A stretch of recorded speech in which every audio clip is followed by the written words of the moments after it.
Welcome to our podcast From the Ground Up, where we interview startup founders exploring their journeys, their success, challenges, and lessons learned. We hope you be inspired in discovering what it takes to build a thriving startup. I'm your host, Jake Aaron Villarreal, and excited to have with us today Raul Popa, founder of TypingDNA, which went through Techstars and has raised $8.9 million in funding from Google and Techstar Ventures, to name a few. Raul, welcome to the show.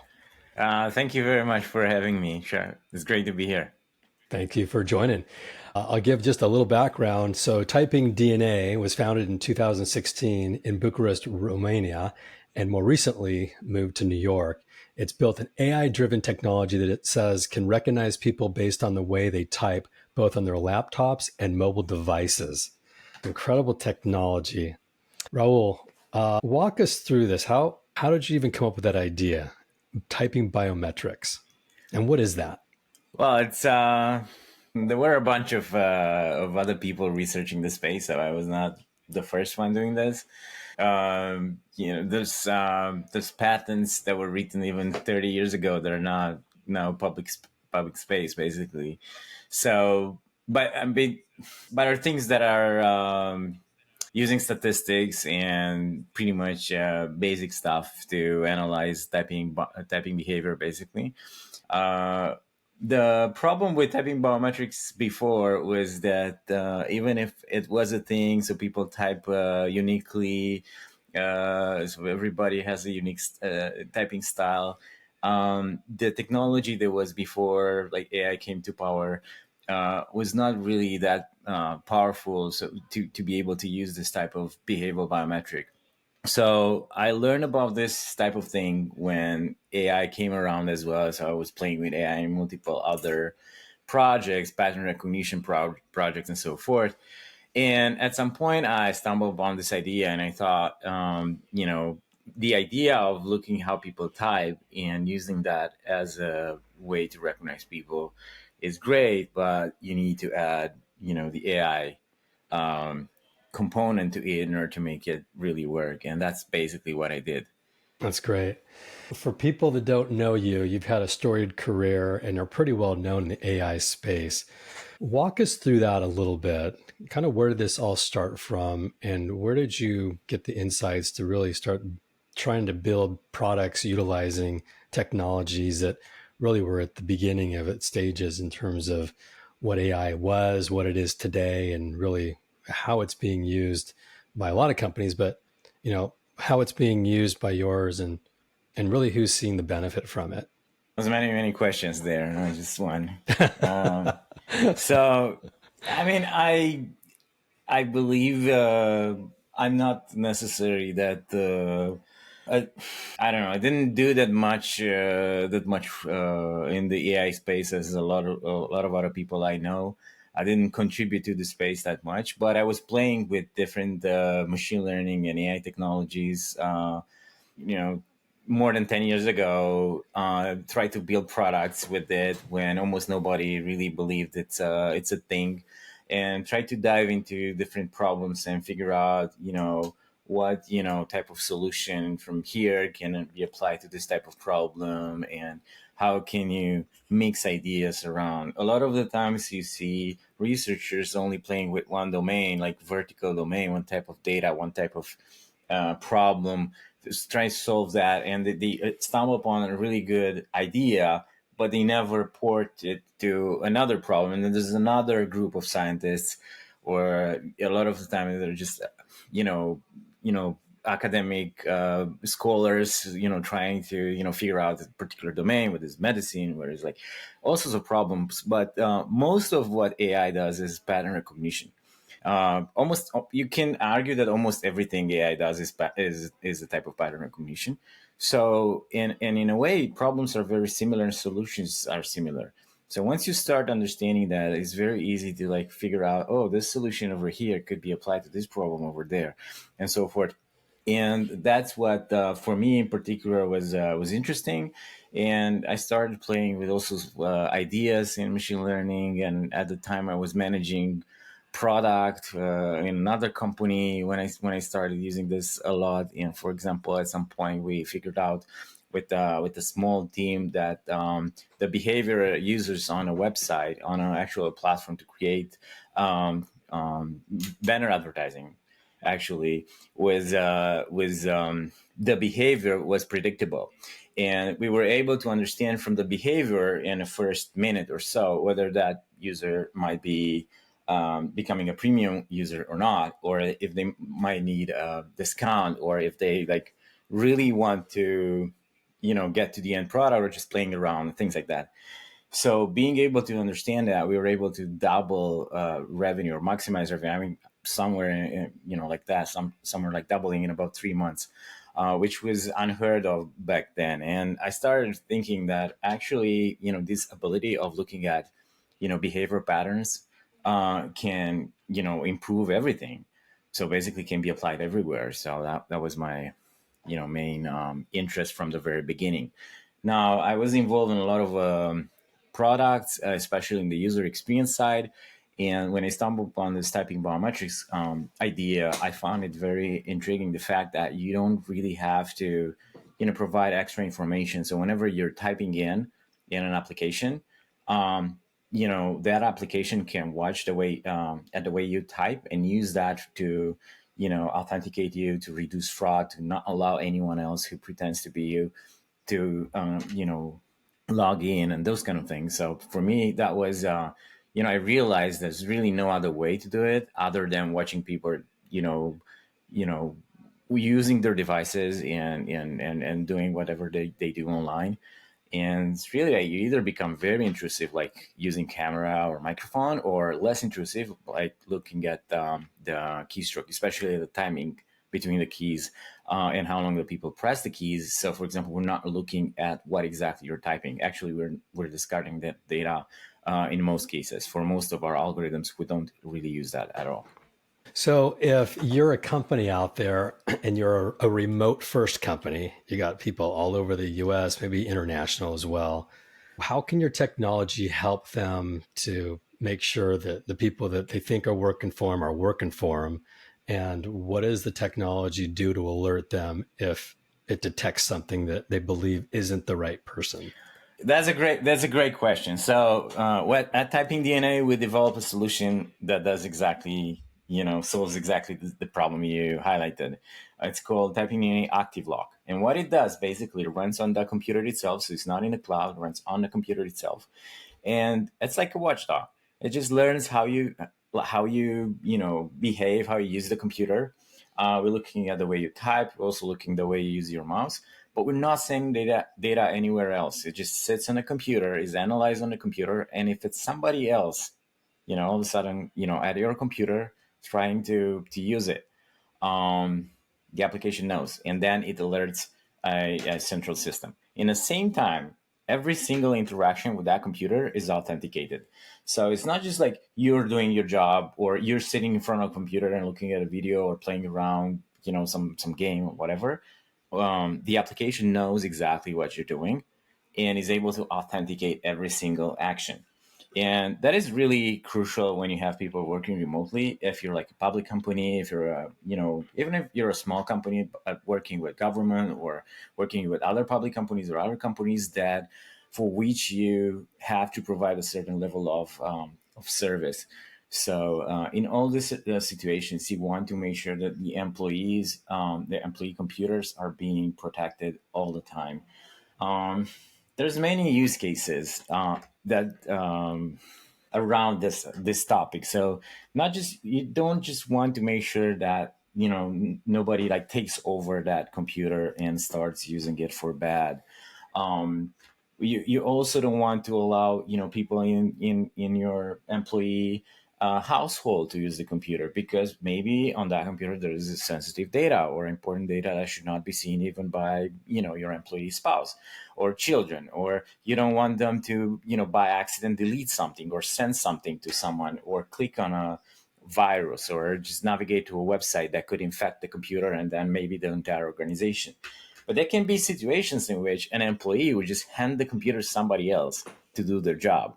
And actually, this is a very prevalent situation and problem in in many parts of the world. But for example, BPO companies that outsource services to usually to like Southeast Asia, East Europe and other parts of the world like South America and so forth, where typically jobs are, you can pay less for same type of job. Um, these people usually work remotely and work from home, and if they can, they cheat a lot of the time. They allow other people to do their job, and a lot of the time, it happened to me. So you're talking with somebody who does support from somewhere in Southeast Asia, let's say. It could be from anywhere, but you realize that person doesn't know well the product they're supporting. And a lot of the time we arrive to the judgment that they were not trained well and all that, and support from India is bad. But that's not correct. Correct is that person doing the support is not well trained, and a lot of times actually it's not the person that was hired to do the job. Actually, we know this from our clients. Yeah, it's a hard problem to solve, but if you have technology that can help you do that, I think that's an absolute Right. victory. Yeah.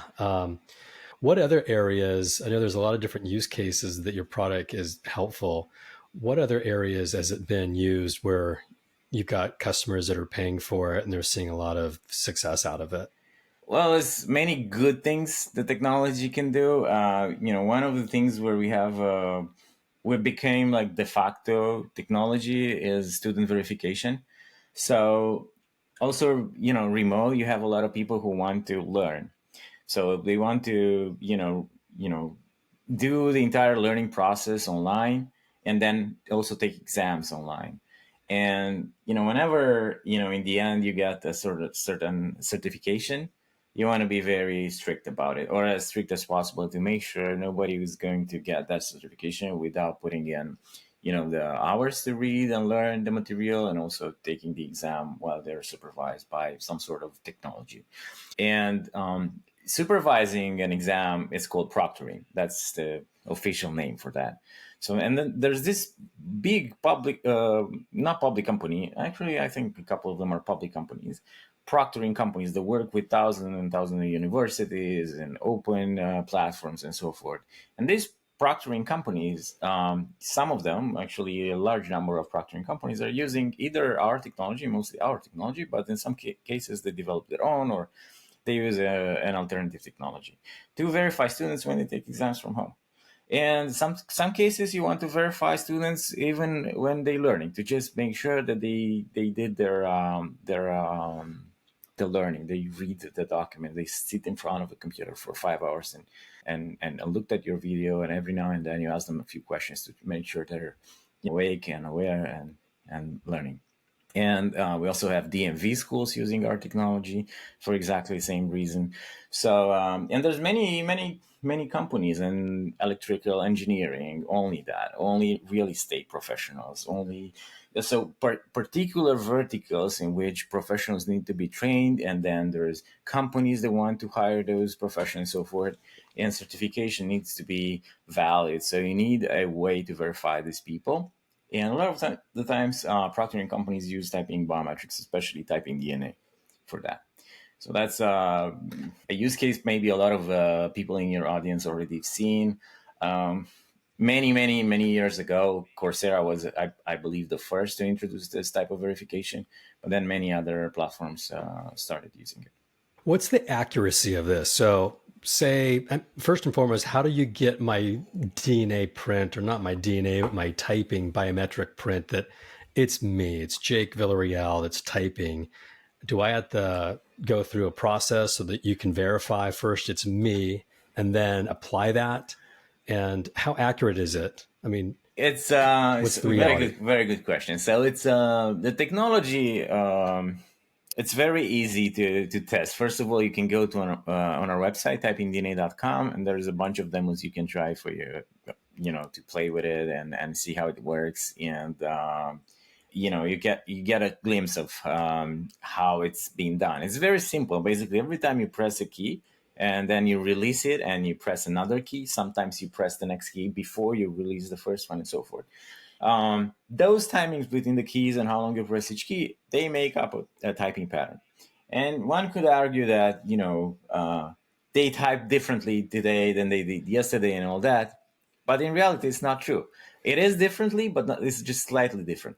And our AI was able to learn. So statistics can learn all the way up to like, let's say 85% accuracy, which is not enough. You need AI to reach, below, beyond 95%, 99%, 99.99%, depends on how much data you have prior to that interaction. So it all depends how much data you have from that person, from prior interactions, and how good an algorithm you're using. So the AI-based algorithms that we developed can reach all the way to 99.99, something like that. Really depends also on the amount of text you type in. If you type only one letter, you still type something, but it's not enough. Or only that letter 30 times. It's 30 characters, but it's the same. So it depends on this kind of things. And generally speaking, AI depends on many things like that. Like for face, depends on lighting, or how much of the face is available, visible, how much is covered, and so forth. So you get all these questions. How accurate is the technology? I can give you a number, but it's going to be in a particular box of conditions. So if these conditions are met, then we have this particular accuracy. But for example, when you have username, password, or email password, about 30 characters in total, email plus password, then at that point we are pretty confident we can reach over 95%, which is two previous enrollments. So 2 times you log in, third time you log in, you already have over 95% accuracy. The idea is, but that's with very small amount of data. For example, the watchdog that I told you that sits on your computer, that is more than 99.99. That actually is will almost always. So far, we don't have a opposite situation where we're never able to flag a fraudulent user. We almost always flag a fraudulent user. The trick there is sometimes we can very, very quickly know it's an imposter using that computer. Sometimes it takes a little longer. But every single time so far, with everyone we tested this technology, we were able to flag the right person to be the imposter. And that's very, very hard to do. Now, going back a little bit at the accuracy, when we talk about like face recognition, fingerprint recognition, and iris, things like that, we talk about 1 in a million or 1 in millions people would be similar to you, maybe even 1 in a billion or something like that when you're talking about iris. The thing with typing biometrics, and I don't want to, say otherwise because it's not otherwise, is that about 1 in 10,000 people type like you. So 1 in 10,000. That's not really that accurate if you think of it. So even with complex technology, okay, let's say in the future we will be able to look at like sensory data more complex from a keyboard, like pressure and things like how long it takes to actually reach the bottom of the key, to reach the bottom when there's the first basically sensory call. This is the first time when we know that the key was even touched, is when it reached the bottom. So let's say also when the key was touched and all that. So let's say you add more information. Then in that case, probably it's going to be like 1 in 50,000, 1 in 100,000.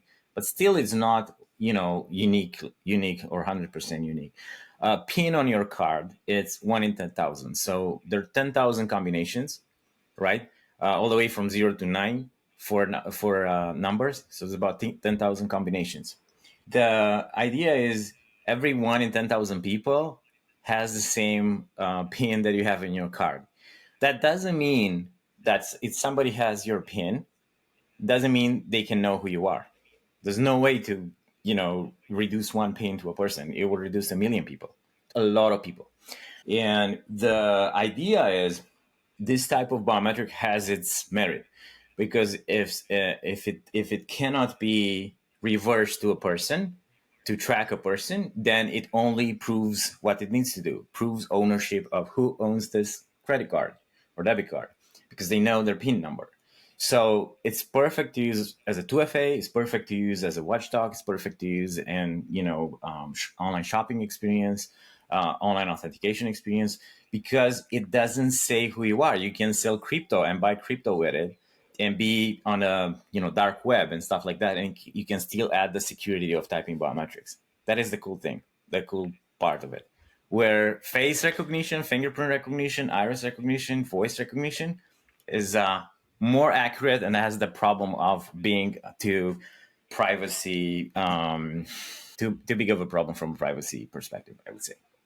I want to go back to one thing you mentioned about the finger, how far maybe you press down on the key.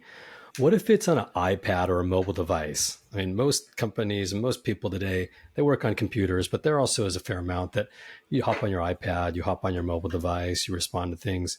How accurate is it there? Um, yeah, let me stand a little bit. On the mobile devices, the technology that we have is not exactly on par with what we have on desktop. The reason being is that you have a different type of keyboard, different form factor, and it's just touch keyboard. So you type differently on that particular type of keyboard. And actually, there's 6 main positions in which we know that people type. It's not just one type of typing on a mobile device. And it's very simple. I can explain. So it's like you can type with one finger like that, or you can type with one finger like that. It's completely different. Or this finger, or 2 fingers like that. And so there's many ways in which you can type on a phone. And because of that, the way you type in one style is going to be different than the way you type in another style. And we were not able to create an algorithm that will be able to authenticate the way you type on computer versus the way you type on a mobile, or between these 6 styles. Actually, there's 3 main styles between which we cannot do anything. The 6 styles have some similarities, and we're able to get something. But in the same way, if you record this fingerprint on a touch ID sensor, right, and then you want to authenticate with this other fingerprint from another hand or different finger, it will not work. It's the same way. Or iris, you record this eye, and then you want to authenticate with this other. It's you, but it's a different eye and different iris and different finger and so forth.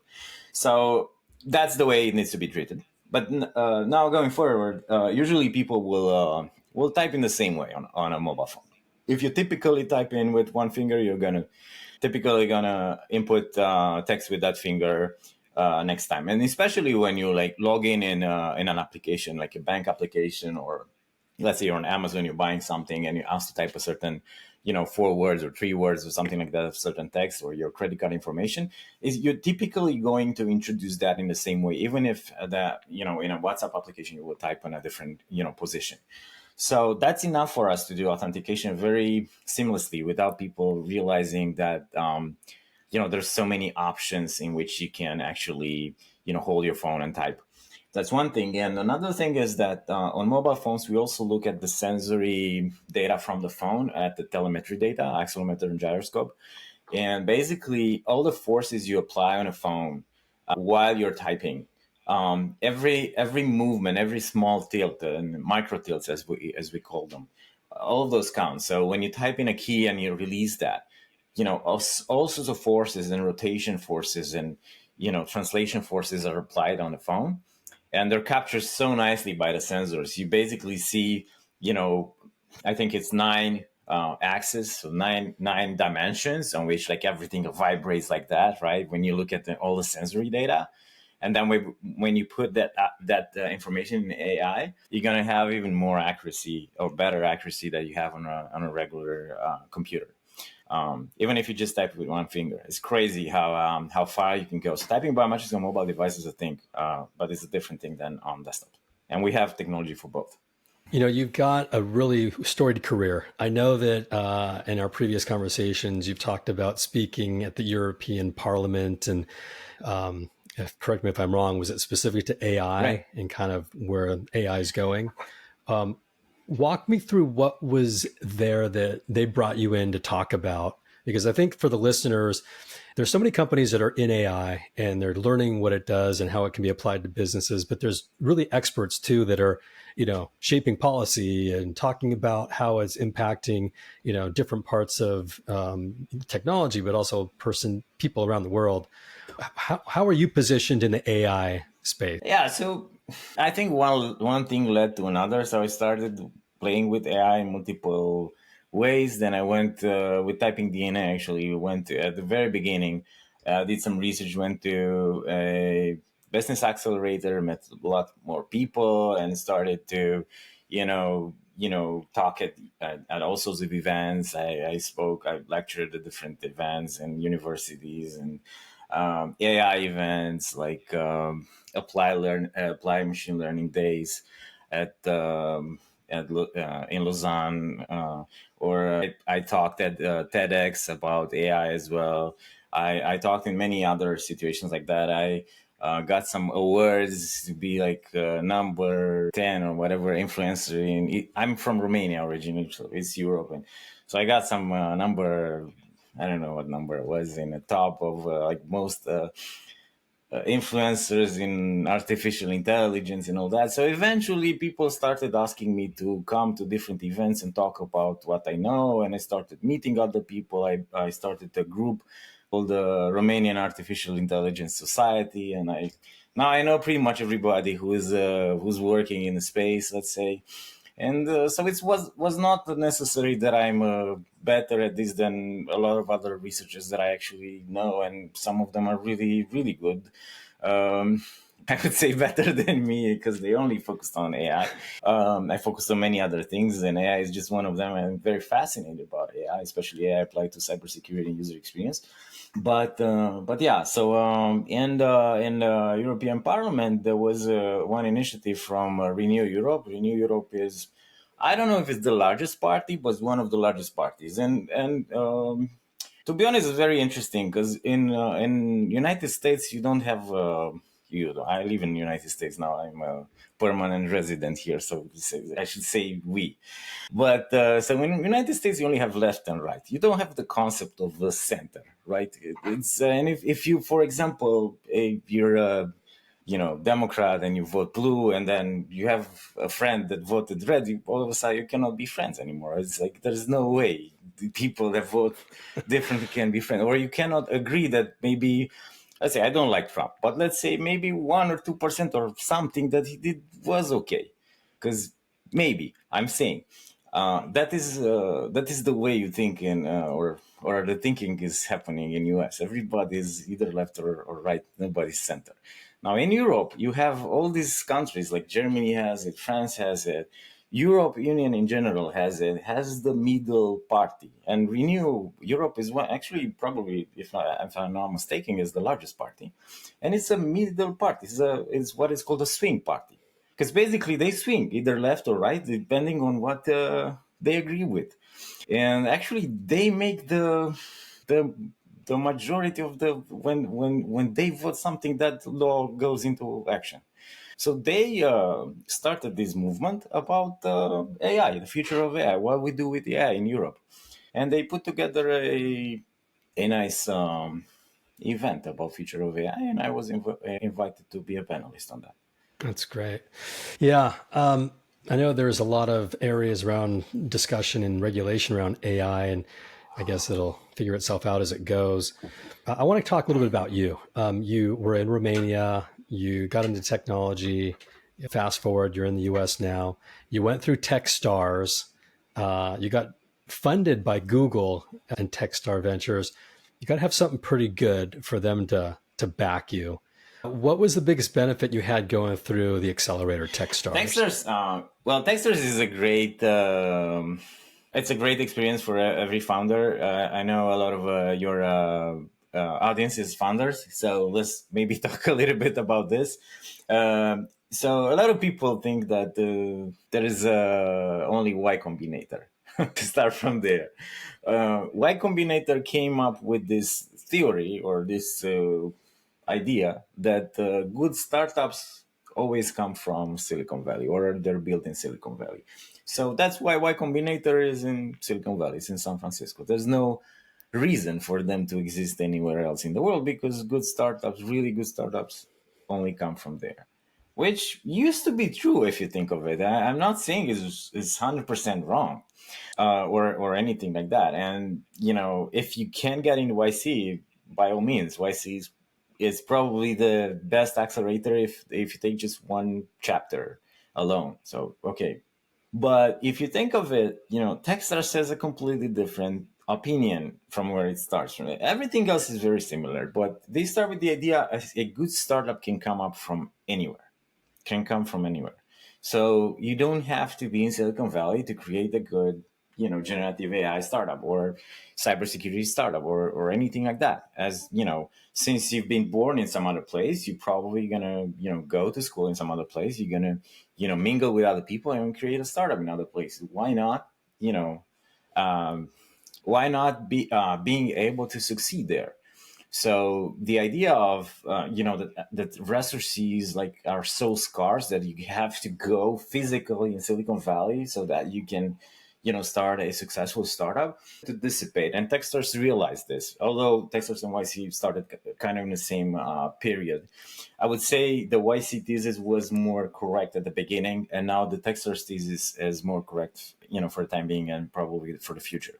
So Techstars says, look, you can start a business anywhere. However, there's still some Techstars chapters that are more, successful than others in fundraising afterwards, after you go through Techstars, and type of mentors they have, things like that. But I believe that's also the localization problem that has YC. So basically, there's more funding in New York, let's say, than I don't know, North Carolina, whatever, and which is fair to say. So we went through this Techstar New York chapter, New York City chapter, basically, which is, I believe, the most successful one in entire Techstars. There are more than 30 programs, but the one that bring the most return for Techstars, as far as I know. The other two that are very close are Boston and Boulder. Boulder is the one where in Colorado where Techstars is based. Basically they're based there, and Boston is actually where they had the first accelerator. So they have all of these three have more than 10 years of history of batches, two batches a year, 10, 12 companies, so hundreds of companies in total in each of these three accelerators. Now, I heard really good stuff about Techstars Berlin, Techstars London, and so forth. So I would not say anything bad about this, but we went through Techstars in New York City. And it was really good And experience. I recommend it to everyone. is it the network or the funding or the sounding board? What for you do you, if there's one thing you can say that you left with going, this is really what they did for us, what would that be? Wow. So first of all, it's incredible people that are working in Techstars even now. So now it's, for example, current Techstars has a different managing director than the one that was when I was in the program. Actually, the person who's now managing director used to be program director or something. The person next to the managing director, I guess. Not 100% sure, but was one of the main people there at that time. So now he's leading. Before that, there were really, really good people that I met. Eventually, I met with other previous or future managing directors at some of these chapters. They're really amazing people that could build or already build 2, 3 startups and then decided to do this. They're really good at teaching. They're really good at, for example, Alex is called the guy who was managing the New York chapter when I was there. He's a guy that very, very fast understands people and understands whose talent is what, and was able to very quickly look at different teams and say, you're good at that, do that, you're good at that, do that. They were like confused. They didn't know what to do. And all of a sudden everything was clear and they started executing. So sometimes you only need that. You don't necessarily need only the money and the badge that you're Techstars and all that. So, and it says it's harder to get into Techstars than to get in Harvard.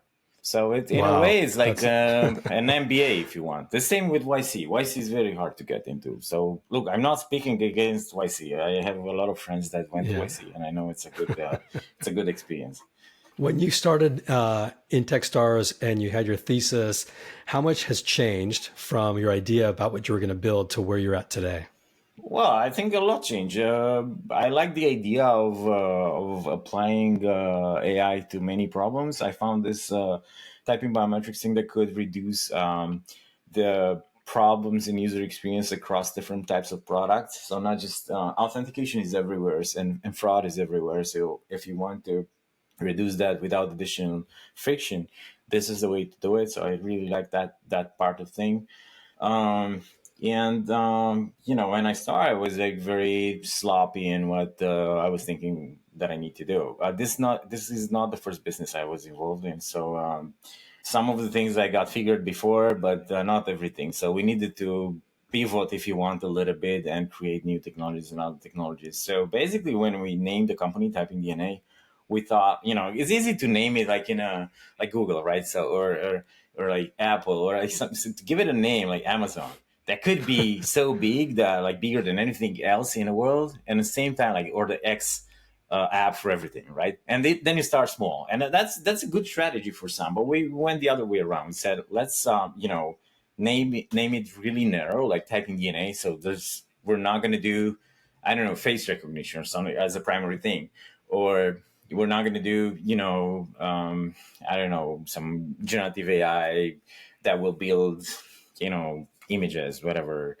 uh, we are going to sit on this problem and figure it out, and figure out where this typing biometrics thing could solve different problems, and not diverge too much. And I guess this builds a sort of resilience into how much you're going to focus on a problem if you from the very beginning narrow your scope. So the name help us narrow our scope and be very focused on what we do. And I guess at this point, I think, this is the only thing that I would brag a bit, is that I believe we're the best in what we're doing by far in typing biometrics. And we not only did for, authentication, we also tried to see what else we can do with this type of biometrics. And one of the things we're able to do is tracking mood. So we have an application which is actually free. Anyone can install it on their computer and watch their moods. It's like a fitness tracker for your computer. You install it on your computer, and then every now and then you look at how your moods progressed, and how happy you are, how tired, how stressed, things like that, how energized. And think of it like if you sit in front of a computer for like, or stand in front of a computer for like 8 hours a day or a few hours a day. In that time, probably your typical fitness tracker will not record too much, relevant data. But you're gonna type a lot. You're gonna, be in different situations when you need to type, whether on Slack or email, documents and so forth. So the way you type on that computer every single hour, it will show how your moods progressed, and you can go back and realize, oh, I actually enjoy doing this more than I enjoy doing that, or I typically am more energized in the morning than in the afternoon, and so forth. The mood changes very fast, and many times a day. A lot of times a regular person would think that this day I was stressed, this day I was happy. It's not true. As the fact is, and as we watched it fluctuating, you can be super stressed in the day, and then next hour your stress is completely gone. So it really depends what you do to relieve your stress, the tension, get energy going up and all that. So, and you can basically you know try different things, diet. You can try taking a nap, drinking a coffee, going 10 minutes for a walk, standing, sitting, you name it. And you see how everything improves. And if you're a person working in front of a computer, I believe it's a great thing to do. So typingdna.com/focus, I think it's the URL. Let me try to see. But I guess that's the I think. I think that's fascinating. As you pull that up, you can actually track your mood and your energy and also the patterns of how you operate.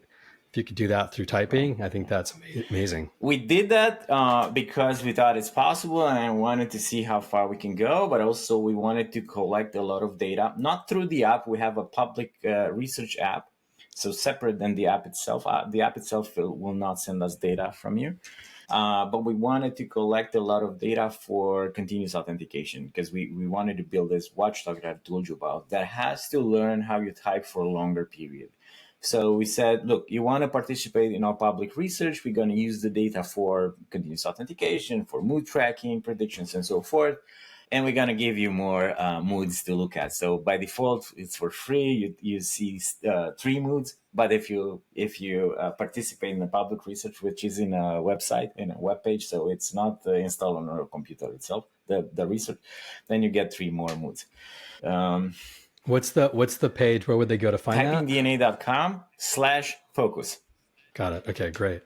Really cool. When you started the company and where you're at today, how big are you now and where are you located?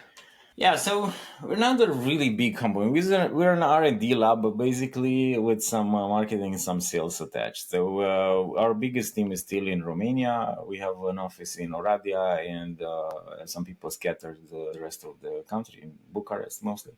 And we have some people full-time or part-time also in other parts of the world, including here where I'm when the company is based in New York City. What's the biggest challenge that you are going through or you went through when you started the company that you didn't know about that you've had to solve as you continue to grow the company? So I think if you're not making the company, highly successful very early on, it's very hard to raise additional capital unless you're working on a very novel problem that everybody believes is going to be huge, like generative AI today. So today, if you're working on generative AI, then you get easy funding. Maybe a couple years ago, if you were working on NFTs and Web3, you probably get that kind of, free round if you want easy funding without, having to show like a lot of traction. I would say that in cybersecurity, it used to be a sort of free run for a few years because there's no way to build cybersecurity to have traction before you build cybersecurity products. First, you have to build them, and you have to be really good at that, and then you basically get to sell it. And that's really very hard to sell because you have to build the trust. Now, you don't have to just build the technology. As in other domains, you just make a lemon stand type of startup. You make a lemon, and you make sure you're in a path where a lot of people pass, right? And then you sell it for how much people want to pay for it, and that's what 99% of the startups are doing. They making a lemon stand kind of startup. I mean, you can argue with me, but that's what they're doing. And then there is startups that have to do something else. Like in our case, in cybersecurity startups in general, you have to build trust first, because a large company will not agree. It's like agreeing to work with an imposter, with a thief or something like that, to protect you from thieves. There's no way. There's no way. So if you're going to use a cybersecurity solution, you want to use it from a very respectable vendor that is very good at what they're doing, have all the certifications. You can try that technology and all that. So now, if you have also a very innovative technology that only appeals to early adopters or innovators, like in our case, for example, an AI cybersecurity solution based on the way you type, then a very narrow, a very small amount of potential customers you're actually targeting. So you need to have the right investors that really believe in that and are able to put more money before you actually start to see a lot of revenue. And this is, I'm explaining this because I think this is valuable for many other types of startups, not only cybersecurity, but there's a few types of startups that are not typical lemon stand startups. And I'm not saying that in any bad way. I think it's a great thing if you found your lemon stand type of startup and can make a lot of money without amazing technology and amazing challenges. That's fine. But for startups, especially those in like cybersecurity, this is one of the biggest challenges. How do you get the right investors to believe in you before customers believe in you? How do you build trust so the customers start believing in you? And how do you start, generating revenue? That's it's a few challenges, very, very hard, that are on top of how hard it is to actually build the technology. So a lot of people think that the hardest thing is to build the technology. And I beg to differ. So you think that it's building the trust with your technology is maybe harder than actually creating the technology, because you have to have clients and customers, maybe even the government, to buy into what you're creating that will be beneficial. And so from that capacity, I can understand that trust is maybe as important as anything, especially in cybersecurity for sure. Yeah, that's what I think. But I think also in generative AI. So, for example, ChatGPT was around for a year or so until it became public because they were afraid that people will not like it. Not that will not like how smart it is, but will be afraid of it, will not want to use it, and will be seeing the capability. So it was pretty much a trust issue, but a different type of trust issue that they were facing. And all of a sudden, when they decided to go out and tell everybody that they have this kind of technology, I think it was a good moment. And then Microsoft stepping in, buying shares in OpenAI. They basically uh, infuse the whole generative AI and AI domain. Everybody's now interested to build AI tools. Like we're seeing with clients, like clients are more interested to use our technology because it uses AI. Before that, trust me, this is the truth. Before this, they were afraid of using us because it uses AI. So AI was not a factor that you would bring in a discussion when people will ask you like, well, and how does your technology works? Well, we look at how people type and all that. We were not talking about AI that much because they were afraid of AI. Now, when we say we're using AI, it's the same thing that we did like a few years ago. Just that now people trust it. Oh, AI, the thing that we already know, it's good, or it's better than humans and many things. Which, yeah, we knew that. Just that the common knowledge and trust in this type of technology was not there yet. And I believe now it is, and it's a great thing that it is. Although I have my fears about AI. I have a question for you. You shared that, when AI can do something that's superhuman, that there is some real value behind it. From your perspective, what does superhuman mean, and where do you think AI is today, and how far do you think it could really go in terms of changing how we operate, the jobs we have, the roles that might be lost because of this technology and the innovation around it? Um, More questions in one. Yeah, I'm not sure if I'm answering all these questions because basically you're putting this open question out there. So I just pick on whatever I want to answer, or whatever I think it's valuable for your audience. Um, what is valuable for your audience? I mean, I think understanding, there's a lot of companies that are building an AI. Are they building the right type of solutions? Are they, where can it go? I think it's not just about entrepreneurs. It's also about engineers that are out there listening. Where do they want to be building? Where's the real All right. opportunities for them? Yeah. Well. Yeah. So I believe in what you started the last question with. You were talking about the idea of superhuman AI. It used to be that people, especially like top scholars in the AI space, they thought that will do very well in the non-superhuman space. So basically, this is the famous quote from Andrew Ng, who's one of the top teachers in AI. He has a course that was done by 1 million people or so in machine learning at Stanford. So, and he says that AI will be very good at replacing people at tasks that it takes less than 5 seconds for us to do. Everything else we should not even approach. If we're thinking that AI should be used to do something that a person will take more than 5 seconds to do, then it's too much. So then in those 5 seconds kind of task, you have self-driving. If you think of like each turn separately or each decision separately can be done under 5 seconds, or that would be one of the toughest problems, or diagnosing something based on looking at some images, or you know um, MRI images, or any type of images. So those kind of things fall under the even if it's a professional, it takes like less than 5 seconds to do the decision, and things like that, like face recognition, for example, and there's many others. You can come with so many domains in which AI could do something. But interestingly, the ChatGPT kind of application, it's above that 5 seconds.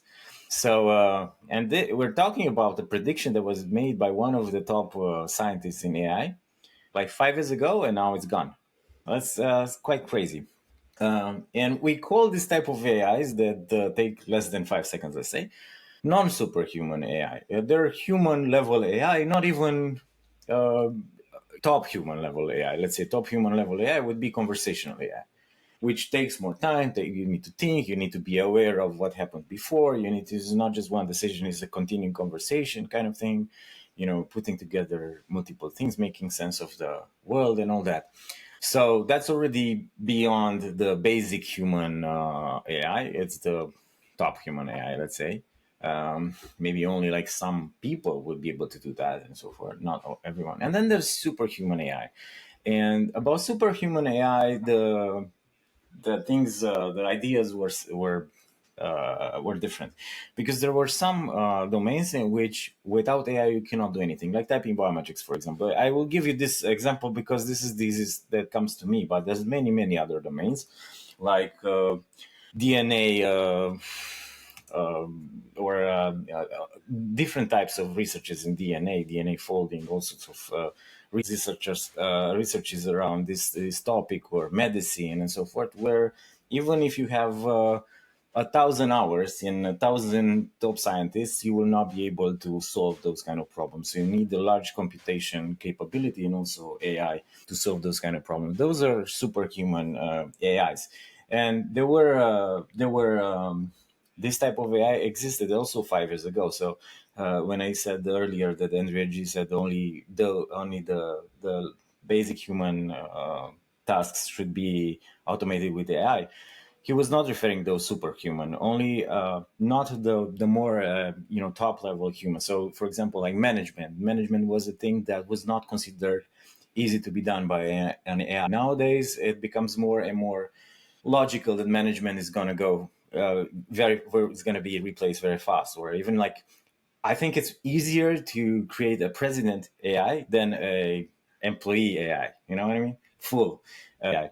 So it's that's what's changing. But superhuman AI was here before and it's here to stay, and it's a entirely different domain. So, for example, if you look at two typing patterns, you will not be able to say as a human who's who, or if it's the same person who's typing, or fingerprints to it's the same. You look at fingerprints, you will not be able to distinguish and say, oh, this is the same person. You have to look so closely to all the details and to be able to compare fingerprints. So and you have to look at so many. How do you recognize between so many fingerprints and all that? So at this particular type of tasks, we call them superhuman tasks. AI was very good, and I think it's becoming better and better. And this is a type of AI in which I think we'll see a lot of progress. But then there's also I kept calling it in this podcast a top human AI, because it requires, like, for example, going through a document and summarizing that. It's not a task that any human can do. It's a task that some humans can do. You have to be very proficient in that particular thing to be able to understand, to be able to summarize well, to speak good, the good language that you're going to summarize in and so forth. And that's not easy. So maybe like 10% of people will be able to do it, like the top professionals, right? Those kind of things I think is going to happen. So a lot of AIs, doing things that usually were done by professionals, whether it's like summarizing something or being able to come up with the right, I don't know, to look at an contract or an agreement or some sort, and figure out what's wrong, what's good, what needs to be there in a contract, without employing a lawyer, for example, or anything like that. These kind of AIs, I think, will be is a thing that people should pursue more, for two reasons. First of all, nobody was doing this, or very few people were doing this like a few years ago, because it was thought impossible. And now it's believed to be not only possible, but very possible. To the degree of accuracy is considered even better than humans in most of these tasks. So that's definitely where I would put my money. And then obviously the basic human tasks, so those are still there to automate with AI. And then there's superhuman AI, where there's a lot of research being done, which, yeah, there's all these three Yeah. domains. Maybe there are other domains, if depends on how you classify them. that worth looking at. But I believe the one that nobody paid attention until like a year ago or so is this top level professional human sort of level AI. It's fascinating, Raul. I mean, the experience you've got and the knowledge in the space, I think, is amazing. Before we wrap up here, is there anything that we haven't asked you that you want to share? I don't know. I believe no. Nothing comes to mind. Okay, I got it. I know we covered a lot here. So if people want to reach you, again, just share your website and where's the best way to connect with you if they want to do that as well. Technology that we work with and we created and all that is TypingDNA.com. If they're interested to or commercially and all that, there's some buttons they can click there, contacting us and learning more and downloading information and playing with the demos and all that. And the focus application that I said is free for anyone to use it, not just to try to use it, and Mac and PCs. And second, if they want to contact me personally, they can do it on LinkedIn. They just have to look me up. My name is Raul Popa, and they can also look me up by my company, TypingDNA. Great. Raul, thanks so much for joining us today. And thanks for all the listeners that are listening. It means the world to me and to us. And again, as we continue to explore this journey around technology and startups and entrepreneurs, fascinated to see where AI takes everything. This is Jake Villarreal signing off for now, but can't wait again to connect with you soon. Take care.